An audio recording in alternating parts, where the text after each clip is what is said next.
ونعوذ بالله من شرور أنفسنا ومن سيئات أعمالنا. من يهده الله فلا مضل له ومن يضلله فلا هادي له. وأشهد أن لا إله إلا الله وحده لا شريك له. وأشهد أن محمدًا عبده ورسوله. أما بعد فإن خير الحديث كتاب الله، وخير الهدي هدي محمد صلى الله تعالى عليه وسلم. وشر الأمور محدثاتها وكل محدثة بدعة وكل بدعة ضلالة وكل ضلالة في النار. فأعوذ بالله السميع العليم وبوجهه الكريم وسلطانه القديم من الشيطان الرجيم. ولا تكونوا كالتي نقضت غزلها من بعد قوة أنكاثا.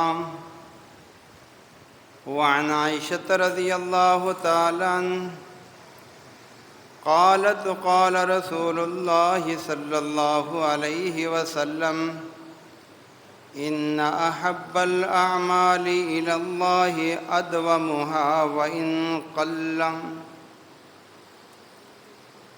رواہ البخاری. رب اشرح لي صدري ويسر لي أمري واحلل عقدة من لساني يفقهوا قولي. اللهم انفعنا بما علمتنا وعلمنا ما ينفعنا وزدنا علما. سبحانك لا علم لنا إلا ما علمتنا إنك أنت العليم الحكيم.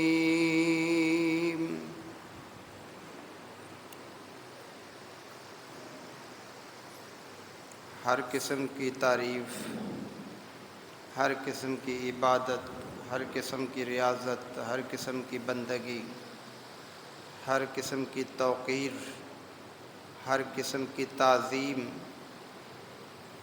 اللہ رب العالمین، اللہ احسن الخالقین، اللہ خیر الرازقین، اللہ خیر الفاتحین، اللہ عز و جل کے لیے جو پوری کائنات کا اکیلا ہی سچا معبود ہے، اس کے ہم پر بے شمار احسانات ہیں. اگر ہم دن رات اس کی بڑائی، اس کی تعریف اور اس کی توصیف کریں تب بھی اس کی نعمتوں کا شکر ادا نہیں کر پائیں گے. درود و سلام سید المرسلین، شفیع المذنبین، سید الاولین والآخرین، امام الانبیاء والمتقین، حبیب اللہ احمد مجتبیٰ جناب محمد الرسول اللہ صلی اللہ علیہ وآلہ وسلم کی ذات گرامی پر حمد و ثنا کے بعد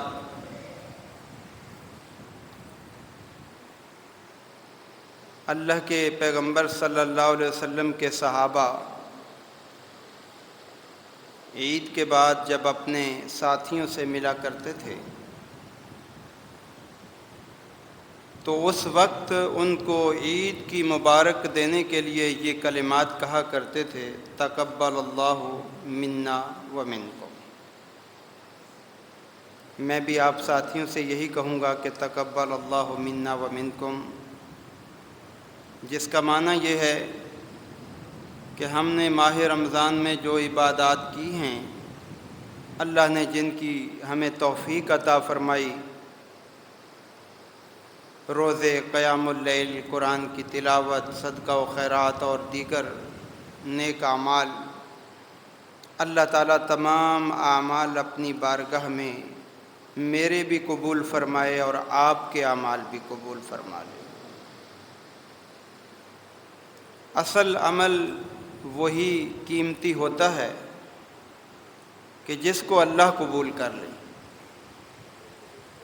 اور اگر اللہ قبول نہ کرے تو بڑے سے بڑا عمل جو ہے وہ ضائع ہو جاتا ہے۔ اس لیے جب بھی اللہ تعالیٰ نیک عمل کی توفیق دے تو اللہ سے قبولیت کی دعا ضرور مانگ لیا کریں، اور قبولیت کی دعا قرآن کریم میں مذکور ہے جو سیدنا ابراہیم خلیل اللہ نے مانگی تھی، ربنا تقبل منا انک انت السمیع العلیم، کہ انہوں نے جب بیت اللہ تعمیر کیا تو اللہ سے یہ دعا مانگی، ہے اللہ ہمارا یہ عمل قبول بھی فرما لے۔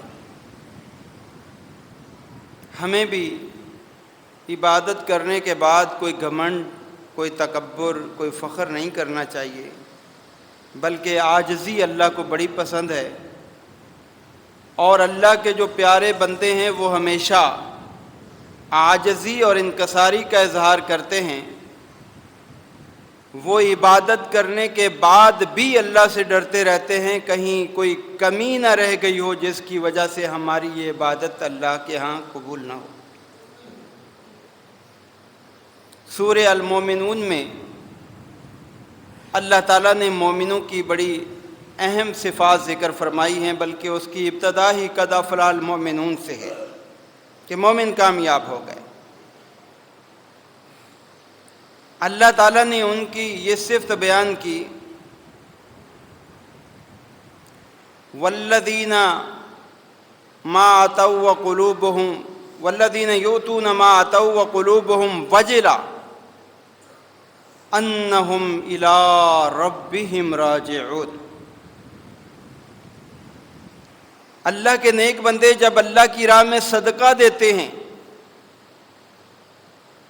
تو صدقہ دیتے ہوئے بھی ان کے دل میں یہ خیال ہوتا ہے کہ کہیں ایسا نہ ہو کہ ہمارا رب جو ہے اس کو قبول نہ کرے۔ دل ڈر رہے ہوتے ہیں، گھبرا رہے ہوتے ہیں، اور آخرت کی فکر ان کو دامن گیر ہوتی ہے۔ سنن ابن ماجہ اور سنن ترمذی میں روایت آتی ہے کہ جب یہ آیت مبارکہ نازل ہوئی، سیدہ عائشہ رضی اللہ تعالیٰ عنہ جو مومنوں کی ماں ہیں، اللہ کے پیغمبر کے پاس حاضر ہو گئیں، کیونکہ صحابہ کرام قرآن کے ہر آیت کو سمجھنے کی کوشش کرتے تھے۔ آج ہمارے اندر یہ جذبہ مفقود ہے، اسی وجہ سے آج ہم بہت سے ایسے اعمال کر لیتے ہیں جو قرآن اور سنت کے خلاف ہوتے ہیں۔ اب فوراً اللہ کے نبی کے پاس آ گئی، اے اللہ کے پیغمبر صلی اللہ علیہ وسلم، اس آیت مبارکہ سے وہ مراد ہیں وہ لوگ یشربون الخمر، جو شرابی ہیں، کہ وہ اللہ سے ڈرتے ہیں، شراب پیتے ہیں، یا اس سے مراد وہ لوگ ہیں یسرقون، چوریاں کرنے والے، یزنون، زنا کرنے والے؟ اس آیت مبارکہ سے یہ مراد ہیں کہ وہ ڈر رہے ہوتے ہیں؟ اللہ کے محبوب پیغمبر نے فرمایا، لا یا ابنۃ الصدیق، اے صدیق کی بیٹی، اس سے مراد وہ لوگ نہیں ہیں جو شرابیں پینے والے، جو چوریاں کرنے والے، جو بد کرداری کا اظہار کرنے والے، وہ مراد نہیں۔ پھر کون مراد ہیں اللہ کے پیغمبر؟ فرمایا، انہم یصلون ویصومون ویتصدقون، اس سے مراد وہ لوگ ہیں جو نمازیں بھی پابندی سے پڑھتے ہیں، اس سے مراد وہ لوگ ہیں جو روزے بھی پابندی سے رکھتے ہیں، اس سے مراد وہ لوگ ہیں جو صدقہ و خیرات بھی کرتے ہیں، لیکن اس کے باوجود ان کے دلوں کے اندر یہ ڈر اور خوف ہوتا ہے کہ کہیں ہماری عبادت اللہ تقبل منہم، کہیں عبادت ہماری رد نہ ہو جائے، کہیں ہماری عبادت کو اللہ تعالیٰ ریجیکٹ نہ کر دے۔ اس لیے کہ قیامت کے دن بہت سے لوگ آئیں گے جن کے اعمال تہامہ پہاڑوں کے برابر ہوں گے۔ تہامہ پہاڑ بہت بڑا پہاڑ، اس کے برابر ہوں گے، لیکن اس کے باوجود بھی وہ جہنم کا ایندھن بن جائیں گے۔ اور اللہ نے سورہ غاشیہ کے اندر بھی فرما دیا کہ عاملۃ ناصبۃ تصلیٰ نارا حامیہ، کچھ لوگ ایسے ہوں گے بہت زیادہ عمل کرنے والے، اتنے عمل کے عمل کر کر کے تھک جائیں گے، نمازیں بھی بہت، روزے بھی بہت، صدقہ و خیرات بھی بہت، ساری عبادات موجود، لیکن اللہ کی طرف سے اعلان ہوگا عاملۃ ناصبۃ تصلیٰ نارا حامیہ، اے فرشتوں اٹھاؤ ان کو آگ میں ڈال دو، مجھے ایسے عمل نہیں چاہیے۔ اس لیے اللہ سے دعا مانگا کرو، اے اللہ اعمال کی توفیق بھی دے اور اعمال کو اپنی بارگاہ میں قبول بھی فرما لے۔ اللہ کے پیغمبر بھی دعا مانگا کرتے تھے، اللہم انی اسألک فعل الخیرات و ترک المنکرات، اے اللہ میں تیرا نبی، لیکن میرے اندر بھی اپنی ذاتی صلاحیت نہیں کہ میں نیک عمل کر سکوں، اے اللہ میں تجھ سے سوال کرتا ہوں کہ مجھے نیک عملوں کی توفیق دیے رکھ، مجھے اب نیک اعمال پر لگائے رکھ، اے اللہ مجھ سے نیک عمل کروا۔ اب اللہ کے نبی سے بڑھ کر کون نیک ہو سکتا ہے؟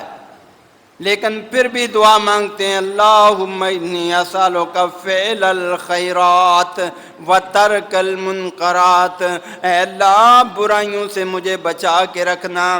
محدثین مفسرین کہتے ہیں اللہ نے آپ کو تو عبادات کی بڑی توفیق دے رکھی تھی، اللہ نے آپ کو ہر گناہ سے محفوظ بنا لیا تھا، آپ معصوم عن الخطا تھے، یہ امت کو تعلیم دینے کے لیے اللہ نے اپنے نبی کی زبان سے یہ کلمات دہرائے کہ اللہ کے بندے جو نیک ہیں، متقی ہیں، نبی کے اسوہ پر چلنے والے ہیں، وہ اللہ سے یہ بار بار دعا مانگتے رہیں، اللہم انی اسألک فعل الخیرات و ترک المنکرات، کہ اللہ مجھے جو ہے نیک کاموں کی توفیق دے، مجھے برے کاموں سے بچا کر رکھنا۔ آپ بھی اپنا وظیفہ بنائیں گے، اللہ کے نبی کی سنت پہ بھی عمل ہوگا، اللہ کی طرف جو ہے رجوع بھی ہو جائے گا۔ جب آپ دعا مانگیں گے اللہ نیک عمل کی توفیق بھی عطا فرما دے۔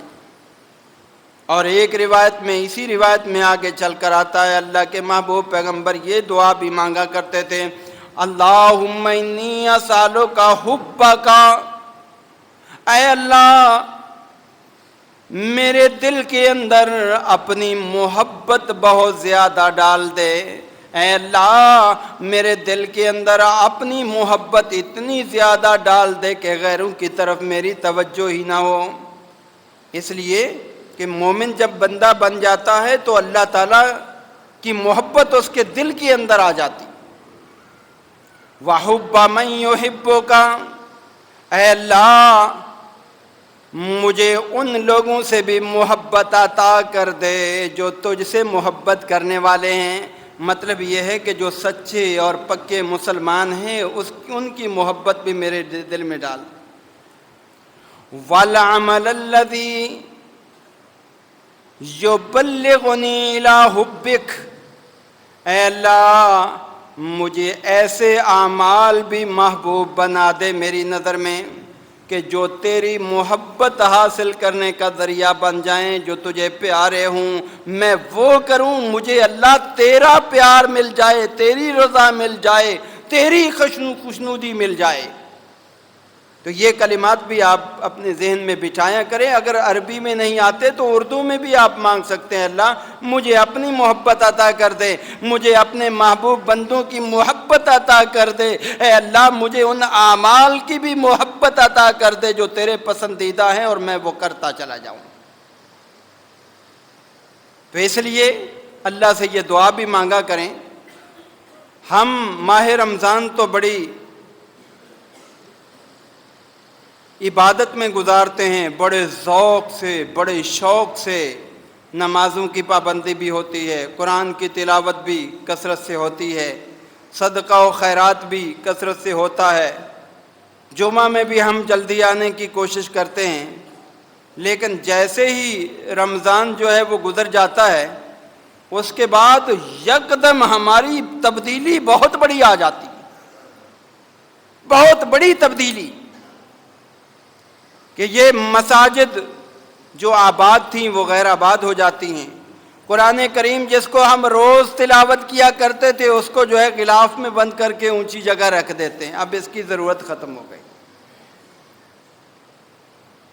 اور جو صدقہ و خیرات ہے اس کے اندر بھی بڑی کمی، نیک اعمال کے اندر کمی، اور حالت یہ ہوتی ہے کہ جو ہم نے نیکیاں جمع کی ہوتی ہیں رمضان میں، نمازیں پڑھ کے، قیام اللیل کر کے، قرآن کی تلاوت کر کے، اور دیگر جو اللہ تعالیٰ کی فرما برداری کر کے ہم نے نیک اعمال جمع کیے ہوتے ہیں، ہم اپنے ہاتھوں سے ان اعمال کو پھر ضائع کرنا شروع کر دیتے ہیں۔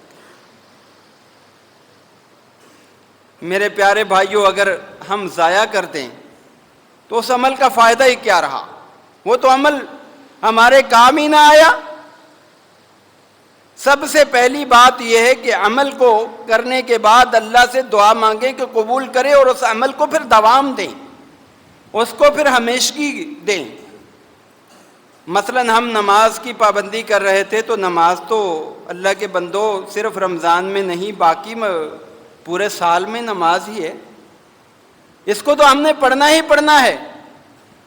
اور یہ بات یاد رکھو، دو نسخے ایسے ہیں اللہ نے قرآن کریم میں ذکر کیے کہ اللہ نے اپنے محبوب پیغمبر کو وہ انعام کے طور پر دیے اور ان کا پابند بنا دیا۔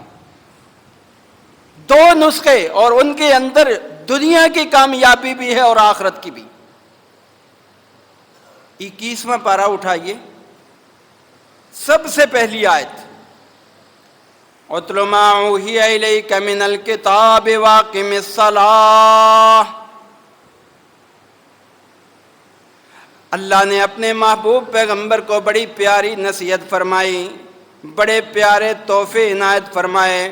اللہ نے اپنے پیغمبر کو فرمایا، ہے میرے محبوب پیغمبر، اُتْلُ مَا أُوحِیَ إِلَيْکَ مِنَ الْکِتَابِ، ہم نے جو آپ کو وحی کے ذریعہ کتاب عطا فرمائی ہے، آپ اس کی تلاوت کرتے ہی رہا کریں، اس کو نہ چھوڑیں کبھی بھی، اس کی تلاوت کو کبھی نہ چھوڑیں۔ آپ رمضان آئے تو زیادہ کریں، ٹھیک ہے، اللہ کے محبوب پیغمبر نے 2 مرتبہ جبریل کے ساتھ قرآن دہرایا۔ رمضان میں زیادہ ہے تو عام دنوں کے اندر بھی اس کی تلاوت کو جاری رکھیں، اس لیے کہ اس کی تلاوت اللہ کو بڑی پسند ہے، اللہ کو بڑی محبوب ہے، اور اللہ اس قرآن کی بدولت دنیا میں بھی انسان کو سکون دیتا ہے، آخرت میں بھی سکون ملے گا۔ اس وقت ہمارے معاشرے میں ٹینشن کے مریض بہت بنتے جا رہے ہیں، ٹینشن کے، ذہنی بے سکونی کے۔ کیوں؟ وجہ کیا ہے؟ وجہ یہ ہے کہ اللہ نے جو نسخہ اپنے محبوب پیغمبر کو ٹینشن سے آزادی کا دیا تھا، آج ہم نے اس کو غلافوں میں بند کر کے رکھ دیا۔ ٹینشن کیسے نہیں آئے گی؟ ہمارے گھر کے اندر شیاطین نے آ کے ڈیرے ڈال لیے، بسیرے رکھ لیے، اب وہ ہمیں وہ بھی پریشان کرتے ہیں، جی ہمارے پیسے گم ہو گئے، ہمارے اندر جو ہے یہ بیماریاں آ گئیں، مسائل پیدا ہو گئے۔ تو اس میں اللہ نے جو ہمیں نسخہ دیا تھا ہم نے تو وہ استعمال ہی نہیں کیا۔ آپ ڈاکٹر کے پاس جب جاتے ہیں اور ڈاکٹر آپ کے لیے کوئی دوا تجویز کرتا ہے، آپ لا کے اس دوا کو سجا کے اوپر رکھ دیں اور استعمال نہیں کریں، اور پھر اس کے بعد آپ کی بیماری بڑھتی جائے، آپ ڈاکٹر سے جا کے شکایت کر سکتے ہیں کہ جی مجھے شفا نہیں ملی؟ نہیں کر سکتے۔ وہ یہی کہے گا تم نے دوا کھائی کب ہے؟ تم نے دوا کھائی کب ہے؟ جب کھاؤ گے تو اس کا نتیجہ نکلے گا۔ تو اللہ کا یہ ذکر اتنا پیارا، اللہ فرماتے ہیں الا بذکر اللہ تطمئن القلوب۔ اے لوگو، اگر ٹینشن سے آزادی چاہتے ہو، اگر اپنے ذہن کو، اپنے دل کو سکون فراہم کرنا چاہتے ہو تو اللہ کا ذکر تمہارے پاس ہے۔ الا بذکر اللہ تطمئن القلوب۔ دلوں کو سکون ملتا ہے، اس سے دلوں کو راحت ملتی ہے، خیر و برکت آتی ہے۔ آپ دیکھیں رمضان میں ہم کثرت سے تلاوت کرتے تھے، کتنے پرسکون تھے، اور پھر اللہ تعالیٰ کی طرف سے رزق کی فراوانی بھی ہمیں مل رہی تھی۔ رمضان کے اندر جو بیچارہ غریب سے غریب ہے، اللہ اس کو بھی رزق فراہم کر رہا تھا۔ کیا ہے؟ یہ قرآن سے محبت ہے، اور اللہ نے اپنے پیغمبر کو اسی لیے تحفہ دیا، اتل ما اوحی الیک من الکتاب۔ اے میرے پیغمبر، ایک نسخہ جو کتاب والا ہے نا، اس کو آپ پڑھتے رہنا، اس کو کبھی نہیں چھوڑنا۔ یہ اللہ کا پسندیدہ قرآن ہے، اور اللہ اس کے پڑھنے پر رمضان میں بھی ثواب دیتا ہے، عام دنوں میں بھی ثواب دیتا ہے۔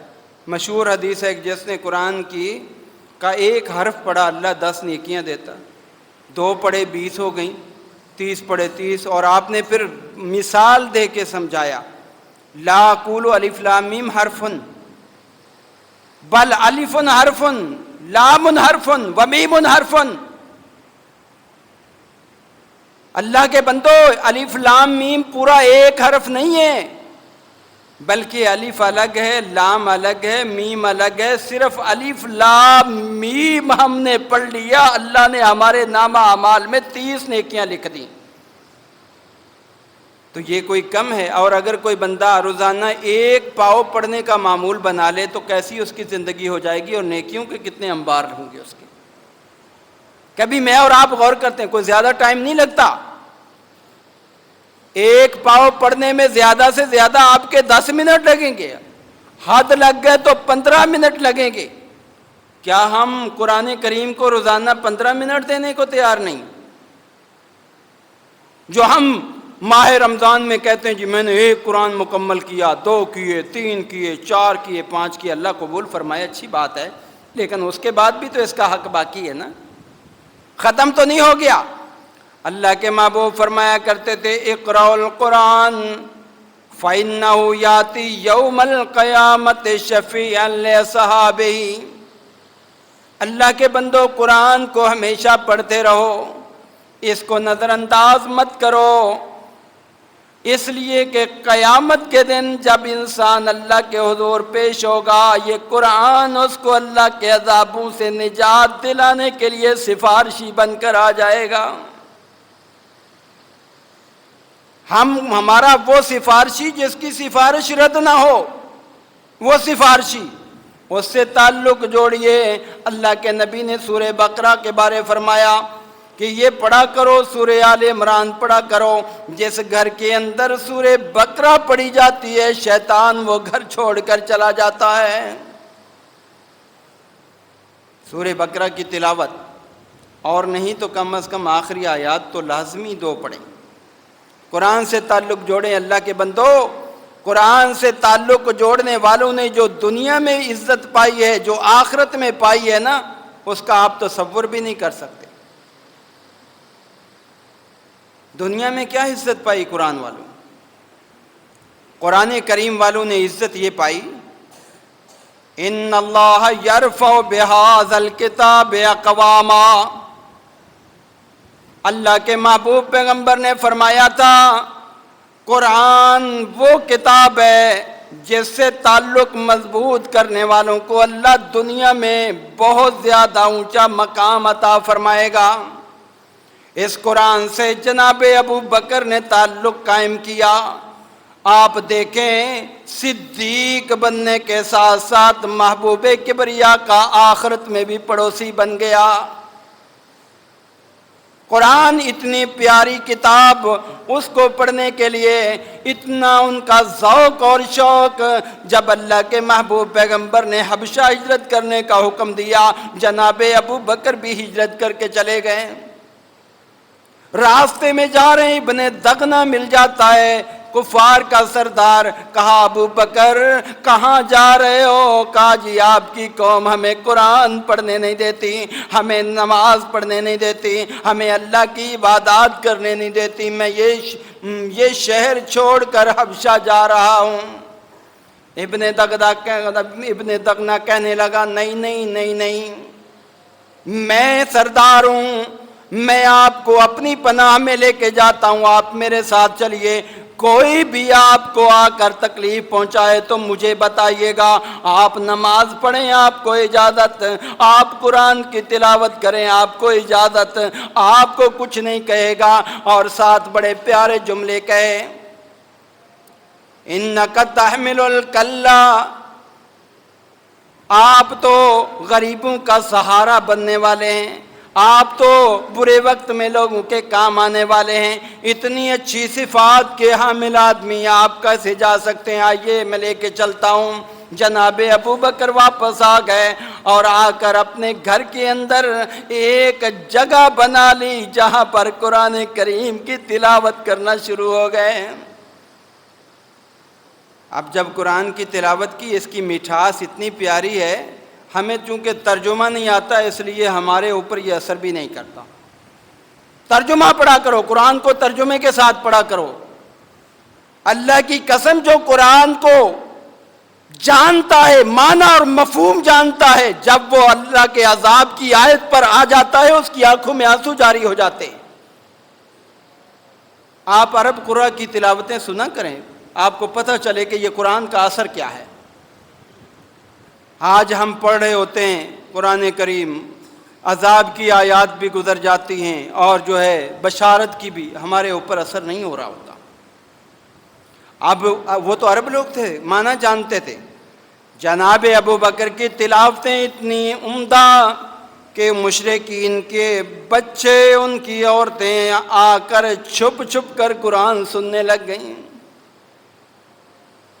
وہ آ گئے ابن دغنہ کے پاس، ابن دغنہ یہ کیا معاملہ ہے؟ تم نے اس کی ضمانت لی ہے، اس کو بولو قرآن نہ پڑھے، اس کو چھوڑ دے۔ لہذا انہوں نے کہا، ابن دغنہ آگے، ابو بکر میں نے آپ کی ضمانت لی ہے، آپ تھوڑا سا میرا خیال کر لیں، یہ آپ قرآن کی تلاوت جو ہے نا ذرا آہستہ کیا کریں تاکہ جو ہے نا لوگوں کو سنائی نہ دے اور ہمارے بچے اور عورتیں جو ہے نا کہیں بہک نہ جائیں، تو آپ آرام سے تلاوت کیا کریں۔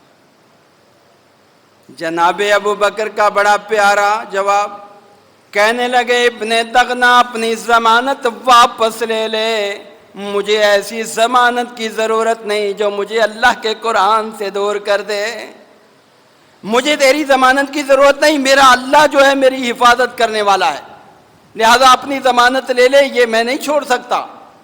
تو پھر اللہ نے مقام کتنا اونچا دیا، اللہ کے نبی کا جو پہلا خلیفہ اللہ نے بنایا جناب ابو بکر کو بنایا۔ اور عمر فاروق رضی اللہ عنہ کے تو کیا کہنے تھے، آج لوگ مثالیں دیتے ہیں ان کی، مسلمان تو درکنار غیر مسلم بھی مثالیں دیتے ہیں کہ ان کی جو ہے وہ حکومت، ان کی سلطنت، ان کی عمارت اتنی زبردست تھی کہ مسلمانوں کا دنیا کے اندر ایک عروج ہوا تو ان کے دور کے اندر ہوا۔ اور ان کا طریقہ کار کیا تھا؟ ان کا کوئی گورنر، کوئی وزیر، کوئی مشیر ایسا نہیں تھا جو حافظ قرآن نہ ہو۔ آج ہمارے جو بیٹھے ہوئے نا بڑے، وہ تو کہتے ہیں حافظ قرآن کو پیچھے کرو، مولویوں کو ہٹاؤ حکومت سے، پھر کامیاب حکومت بنے گی۔ اللہ کے بندو، جن کی مثالیں دیتے ہو آؤ ان کی تاریخ اٹھا کر دیکھو، کوئی ان کا ایک گورنر بھی ایسا دکھا دو جو حافظ قرآن نہیں تھا۔ سارے حافظ قرآن، سارے عالم دین، بلکہ ایک مرتبہ مکہ کا گورنر کہیں پہ بلا لیا کہ آپ میرے پاس آئیں۔ ان کو جب بلایا وہ آ گیا، کہا اپنے بعد اپنا نائب کس کو بنا کر آئے ہو مکہ کے اندر؟ کہا جی ایک غلام کو بنا کے آیا ہوں۔ اللہ کے بندے، آپ نے ایک غلام کو آزاد لوگوں کا امیر بنا دیا، یہ کس بنیاد پہ بنایا؟ آگے سے بڑا پیارا جواب اس گورنر کا، کہنے لگے حافظ للقرآن، اس کے اندر ایک بہت بڑی خوبی ہے، وہ قرآن کا بڑا بہترین قاری ہے، حافظ ہے۔ عالم بالفرائض، لوگوں کے فرائض کے معاملات میں بھی بڑی مہارت رکھتا ہے۔ جیسے ہی عمر فاروق نے یہ اپنے گورنر کا جواب سنا، فوراً بول اٹھے، کہنے لگے مجھے اللہ کے نبی کی حدیث یاد آ گئی، ان اللہ یرفع بہذا الکتاب اقواما، اللہ ان لوگوں کو عزت عطا کرتا ہے جو قرآن کے ساتھ وابستہ ہو جاتے ہیں۔ ایک غلام اور لوگوں کا امیر کس بنیاد پہ بنا؟ اس قرآن کی بدولت بنا۔ علامہ اقبال یہاں پہ تڑپ اٹھا اور اس نے بڑا پیارا جملہ کہا، کہنے لگا وہ معزز تھے زمانے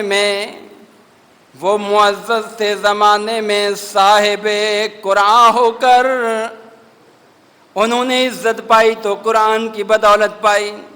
آج ہم ذلیل و خوار ہوئے تارک قرآن ہو کر۔ آج ہماری ذلت کی وجہ کیا ہے؟ آج ہماری غربت کی وجہ کیا ہے؟ آج ہماری معیشت کی تنگی کی وجہ کیا ہے؟ یہ قرآن کریم سے دوری ہے۔ آپ پورا قرآن اٹھا لیجئے، اللہ کی قسم کھا کر کہتا ہوں، جن لوگوں نے قرآن سے تعلق جوڑا ہے اللہ نے ان کو دنیا میں بھی عزت دی ہے اور آخرت میں بھی عزت ان کا مقدر، اور جنہوں نے اس سے تعلق توڑا ہے وہ دنیا میں بھی ذلیل اور آخرت میں بھی ذلیل۔ تو اس لیے میرے عزیز بھائیوں، قرآن سے محبت کرو، پیار کرو، اس کو پڑھا کرو، تو آپ کا کوئی دن ایسا نہ جائے جس دن قرآن کی تلاوت نہ ہو۔ آپ جسم کو جو ہے نا صبح صبح ناشتہ دیتے ہیں کہ جی بھائی اس کو اچھا ناشتہ کھلانا ہے، مرغن غذائیں کھاتے ہیں، جسم طاقتور رہے گا۔ تو میرے پیارے بھائی، آپ جسم کو تو توانا کرتے جا رہے ہیں، اور جو روح کی غذا تھی اللہ نے قرآن نازل فرمایا تھا روح کی غذا کے طور پر، آپ روح کو غذا دیتے ہی نہیں تو وہ کیسے طاقتور بنے گی؟ پھر یہی ہوگا، ادھر سے آپ نماز پڑھ کے جائیں گے، ادھر چوری کرتے ہوئے نظر آئیں گے، ادھر سے آپ نماز پڑھیں گے، ادھر بدکاری ہو رہی ہوگی، ادھر رشوت کھائی جا رہی ہوگی۔ آج ہماری جو عبادات مائنڈ نہیں کرنا، ہماری عبادات جو ہے یہ رسمی بن گئی، رسمی۔ رسم کا اللہ ثواب نہیں دیتا۔ اپنی عبادت کو جو ہے حقیقی عبادت بناؤ، پھر ثواب دیکھو، پھر انعام دیکھو۔ پھر ایک کھجور کا آدھا ٹکڑا تم دو گے، اللہ احد پہاڑ سے بھی بڑا بنا کر اس کا ثواب دے گا۔ روح کو سمجھو، ہم نے سمجھ لو کہ روح کو ختم کیا۔ انسان جو ہے نا، اگر اس کا جسم، اس سے روح نکال دی جائے تو کیا رہتا ہے؟ کچھ بھی نہیں۔ عمل سے روح نکل جاتی ہے تو عمل بھی بیکار ہو جاتا ہے۔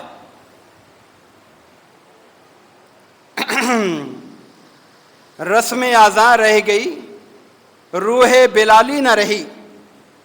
رسم اعضاء رہ گئی، روح بلالی نہ رہی۔ فلسفہ رہ گیا، تلقین غزالی نہ رہی۔ مسجد مرثیہ خواہ نمازی نہ رہے، وہ صاحب اوصاف حجازی نہ رہے۔ علامہ اقبال، اللہ ان کو غریق کے رحمت فرمائے، بڑی زبردست اشعار کے اندر انہوں نے اس قوم کے جو ہے حالات پیش کیے کہ آج ہماری اذان میں وہ روح بلالی نہیں، نہ اذان دینے والے میں۔ جب اللہ اکبر بندہ کہتا ہے نا تو پورے جسم کے اندر ایک طاقت آ جاتی ہے کہ اللہ بہت بڑا ہے جس نے مجھے طاقت دی اور میں اللہ کا نام بلند کر رہا ہوں۔ اور پھر سامعین پر کتنا بڑا اثر ہوتا ہے، سننے والوں پر کتنا اس کا بڑا اثر ہوتا ہے۔ اللہ کے بندو، شیطان جو پوری دنیا کو، پورے لوگوں کو گمراہ کرنے والا ہے، پیغمبر کی حدیث ہے یہ اللہ اکبر کی آواز ادھر نکلتی ہے، شیطان وہاں سے اتنی تیزی سے بھاگتا ہے، اس کی ہوا خارج ہو رہی ہوتی ہے تیزی سے بھاگنے کی وجہ سے۔ یہ کوئی معمولی بات تھی اللہ اکبر کا کلمہ، لیکن مسلمان کوئی اہمیت نہیں دیتا، اپنے کام میں اپنے کاج میں لگا رہا۔ وہ صحیح کہا علامہ صاحب نے کہ رسم اذاں رہ گئی روح بلالی نہ رہی، فلسفہ رہ گیا تلقین غزالی نہ رہی، مسجد مرثیہ خواہیں۔ یہ مساجد رمضان کے بعد مرثیہ خواہیں، کہاں ہیں وہ نمازی جو رمضان میں آ کے مجھے آباد کرتے تھے، نماز میں پابندی سے آتے تھے اور آ کر پہلی صف میں بیٹھنے کی کوشش کرتے تھے، جو نماز کے انتظار میں آتے تھے، کہاں چلے گئے؟ اللہ کے بندو، رمضان کے بعد بھی اس عبادت کو جاری رکھو، اور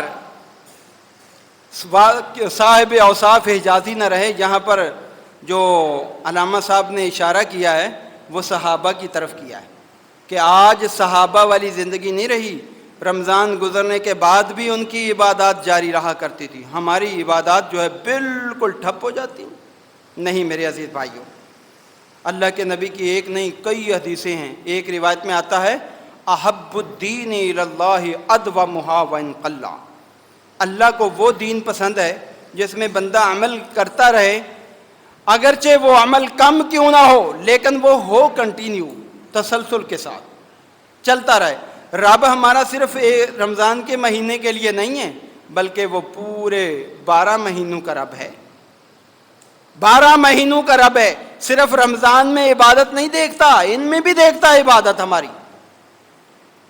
اور اللہ کے پیغمبر کی حدیث ہے صحیح، من صلی الصبح فہو فی ذمۃ اللہ، جو بندہ فجر کی نماز با جماعت ادا کر لیتا ہے نا، وہ اللہ تعالیٰ کے ذمہ میں آ جاتا ہے، اللہ تعالیٰ کی ضمانت میں آ جاتا ہے، اللہ کی حفاظت میں آ جاتا ہے۔ اب ہم کیا کرتے ہیں؟ اس ٹائم سوئے رہے۔ اللہ کے بندو، اپنی زندگی اگر آپ روزوں کی صحیح تربیت کو دیکھیں تو روزوں کی تربیت یہی ہے کہ اللہ کی فرما بردار بن جائے بندہ، گناہوں کو چھوڑنے والا بن جائے۔ اس حوالے سے ہمارے اندر بہت کمزوری ہے، اور یہ کمزوری ہم خود دور نہیں کر سکتے۔ اس کمزوری کو دور کرنے کے لیے ہماری کوشش بھی ہوگی اور اللہ سے دعا بھی مانگنی ہوگی، اس لیے کہ اللہ کی توفیق کے بغیر بندہ کچھ نہیں کر سکتا۔ اللہ سے کیا دعا مانگنی ہے؟ ایک تو یہ جو میں نے آپ کو پہلے دعائیں سکھائی ہیں، ایک یہ رب اعنی علی ذکرک و شکرک و حسن عبادت، یہ بھی پڑھا کریں، اللہ مجھے اپنی ذکر کی توفیق دے، شکر کی اور اچھی عبادت کی۔ اور اس کے علاوہ لا حول ولا قوت الا باللہ، یہ کثرت سے پڑھا کریں۔ یہ تو وہ کلمہ ہے، اس کی جتنی فضیلت بیان کی جائے کم ہے، یہ وہ کلمہ ہے، بڑی اللہ کے نبی نے اس کی فضیلت بیان کی۔ آپ نے فرمایا، ابو موسیٰ اشعری رضی اللہ تعالیٰ عنہ بیان کرتے ہیں، ایک مرتبہ ہم سفر میں جا رہے تھے، راستے میں جب اونچی جگہ آئی، صحابہ اونچی آواز میں کہنے لگے اللہ اکبر اللہ اکبر۔ جب اونچی جگہ چڑھتے تھے صحابہ تو تکبیر کہتے تھے، نیچے اترتے تو سبحان اللہ پڑھتے۔ جب اللہ اکبر کہنی شروع کی، صحیح بخاری میں 3 جگہ پر یہ حدیث آئی، اور اس میں اللہ کے نبی نے دیکھا کہ اتنی بلند آواز سے وہ اللہ اکبر کہہ رہے ہیں کہ ان کی جان خرچ ہو رہی۔ آپ نے فرمایا، اے میرے صحابہ کیا کر رہے ہو؟ انکم لا تدعون صمن، تم کسی بہرے کو اللہ اکبر نہیں سنا رہے۔ اللہ کی سماعت تو بڑی تیز ہے، اپنے اوپر جو ہے شفقت کرو، اربعوا علی انفسکم، اپنے اوپر ترس کھاؤ، اتنی بلند آواز سے نہ کہو، نارمل انداز میں کہو۔ کہتے ہیں جب اللہ کے پیغمبر میرے قریب آئے تو میری زبان پر اس وقت یہ کلمہ تھا، لا حول ولا قوت الا باللہ. میں یہ پڑھ رہا تھا، آپ نے سن لیا یہ کلمہ میری زبان سے. اب جب سن لیا تو اللہ کے محبوب پیغمبر نے فرمایا، جانتے ہو یہ کلمہ کون سا کلمہ ہے، اس کا کیا بدلہ ہے، کیا انعام ہے، کیا اجر ہے؟ صحابی رسول متوجہ ہو گئے، میں سن لوں، کلمہ تو چھوٹا سا ہے، کوئی بڑا تو نہیں ہے، تو کیا اجر ہے؟ فرمایا، الا ادلک کنز من کنوز الجنہ، میں آپ کو جنت کا خزانہ بتاؤں کہ جنت کے جو خزانے حاصل کرنے والا کلمہ ہے وہ کون سا ہے؟ صحابی کہنے لگے، بلا یا رسول اللہ، بتائیے اللہ کے پیغمبر. آپ نے فرمایا، لا حول ولا قوت الا باللہ. اور یہ شیطان سے چھٹکارا پانے کا بہترین کلمہ ہے. طبرانی کے اندر روایت آتی ہے 99 بیماریوں کا علاج اللہ نے اس کلمہ میں رکھا ہے، 99 بیماریوں کا علاج. اور سب سے ہلکی بیماری جو ہے نا، ٹینشن ہے. تو اس لیے اس کلمہ کو بار بار پڑھیں، اعوذ باللہ پڑھیں، آیت الکرسی پڑھیں، کیونکہ اللہ کی عبادت سے جو روکتا ہے نا وہ شیطان روکتا ہے. اللہ تعالیٰ سورہ مائدہ میں فرماتے ہیں، وَيَصُدَّكُمْ عَنْ ذِكْرِ اللَّهِ وَعَنِ الصَّلَاةِ. تمہیں اللہ کے ذکر سے، تمہیں اللہ کے قرآن سے، تمہیں نماز سے اگر کوئی روکتا ہے تو وہ شیطان روکتا ہے. اور اللہ نے اپنے نبی کو کیا فرمایا؟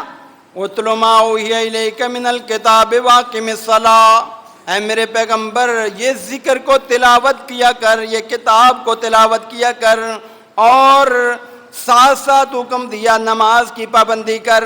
شیطان کو پتہ تھا ان کے نبی کو اللہ نے جو تعلیم دی ہے وہ کامیابی کا راستہ ہے، وہ دنیا میں بھی عزت کا راستہ ہے اور آخرت میں بھی.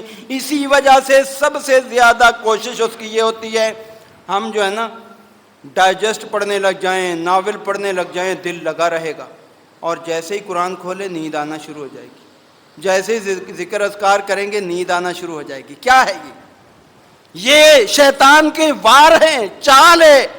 اس کو ناکام بنانا ہے تو معوذتین پڑھو، آیت الکرسی پڑھو، سورہ بقرہ کی آخری 2 آیات پڑھو، اور لا حول ولا قوت الا باللہ. یہ آج سے آپ اپنا معمول بنا لو. آپ کا دل خود کرے گا میں نماز پڑھنے جاؤں، آپ کا دل خود چاہے گا میں جو ہے قرآن کی تلاوت کروں. تو اس لیے اس کو معمول بناؤ اپنی زندگی. میرے پیارے بھائیوں، یہ اس طرح کی بناؤ کہ پوری زندگی آپ فرما برداری والے اعمال کریں. ولا تموتن الا وانتم مسلمون. ایسا نہ ہو کہ آخری عمل ہمارا جو ہے نا وہ کوئی غلط ہو جائے اور ہم ناکام ہو جائیں. اللہ نے ہمیں تعلیم دی ہے کہ ولا تموتن الا وانتم مسلمون. مسلمان ہو کر اللہ کی بارگاہ میں جانا، اور اس عورت کی طرح نہ ہو جانا. جب میں نے آپ کے سامنے جو آیت پڑھی ہے، اللہ تعالیٰ نے ایک عورت کا واقعہ بیان کیا ہے کہ ایک عورت جو اپنے چرخے، پہلے چرخے وغیرہ ہوتے تھے، چرخی ہوتی تھی، اس کے ذریعے ایک ایک دھاگا لے کر جو ہے نا رسی بناتے ہیں، اور پھر اس کی چارپائیاں وغیرہ بنتی تھی. ایک ایک دھاگا لے کر جو ہے وہ اپنی رسی بنائے، اور اس کے بعد پھر وہ خود ہی ایک ایک دھاگا نکال کر اس کو ختم کر دے. تو بتاؤ اس کے بنانے کا فائدہ کیا ہوا؟ کوئی فائدہ نہیں ہوا. اسی طرح جو ماہ رمضان میں ایک ایک نیکی ہم نے جمع کی، اگر ہم وہ اللہ کی نافرمانی کر کے ابھی وہ نیکیاں ضائع کرنا شروع کر دیں تو ہمارا رمضان تو ضائع ہو گیا. رمضان کو ضائع ہونے سے بچائیے، عبادات میں تسلسل رکھیے، نفلی روزے جو ہے رکھنے کی کوشش کیجیے. یہ شوال کے 6 روزے جو ہے یہ کنٹینیو بھی رکھے جا سکتے ہیں عید کے بعد، اور پورے مہینے میں بھی اگر کوئی رکھنا چاہے تو وہ رکھ سکتا ہے. اس کے علاوہ اگر آپ اس کے رکھنے سے پورے سال کے روزوں کا ثواب ملتا ہے، اس لیے کہ ہر نیکی کا وَالْحَسَنَةُ بِعَشْرِ أَمْثَالِهَا، ہر نیکی کا بدلہ اللہ تعالیٰ 10 گنا بڑھا کر دیتا ہے. آپ یہ 6 روزوں کو 10 سے ضرب دیں، 60 جو ہے دنوں کا اللہ ثواب دے گا، اور باقی جو ہے رمضان کا پورا مہینہ اس کو 10 سے ضرب دیں تو یہ 360 بن گئے، 360. اور اگر آپ اور چھوٹا سا عمل کر لیں کہ ہر مہینے میں 3 روزے رکھ لیا کریں، 13 14 15 یا 14 15 16 ہر مہینے میں اللہ تعالیٰ پورے مہینے کا ثواب دیتا۔ رمضان کا مہینہ ہو گیا اور وہ 3 روزے ہو گئے، ایسا بندہ جب اللہ کے ہاں پہنچے گا تو سمجھ لیجئے اللہ اس کے نامہ اعمال میں لکھے گا کہ اس بندے نے پوری زندگی روزے رکھے۔ اور باقی جو اعمال ہیں ان کو بھی تسلسل دیجئے، اللہ تعالیٰ سے دعا بھی کیا کرے کہ اللہ تعالیٰ ہمیں نیک اعمال کی توفیق بھی دے اور اپنی بارگاہ میں قبول بھی فرما لے، اور جو شیطانی چالیں اور سازشیں ہم پر حاوی ہو رہی ہیں اللہ تعالیٰ ان سے ہمیں محفوظ فرمائے۔ وآخر دعوانا الحمدللہ۔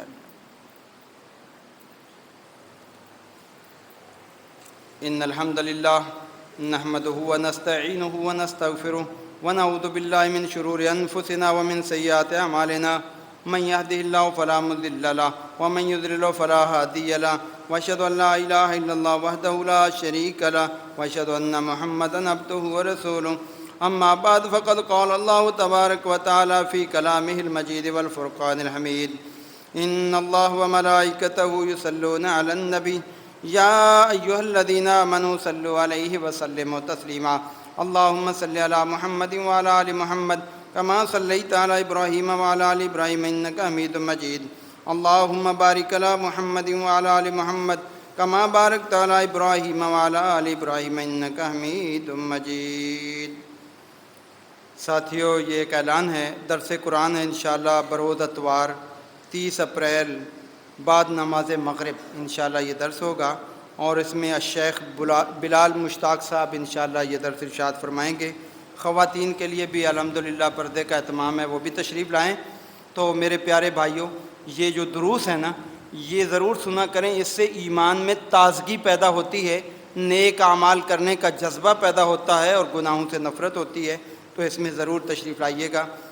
باقی جن حضرات نوجوانوں نے رمضان المبارک کے مہینے میں مسجد کے ساتھ مالی یا جسمانی تعاون کیا ہے ان کے لیے خصوصی دعا کریں کہ، اور اسی طرح ان علماء کرام کے لیے بھی جنہوں نے یہاں آ کر دروس دیے اور سنت رسول کی روشنی میں آپ کو دین سمجھانے کی، توحید سمجھانے کی کوشش کی، سب کے لیے دعا کریں۔ اللہ تعالیٰ سب کی یہ محنتیں، کاوشیں اپنی بارگاہ میں قبول و منظور فرمائے۔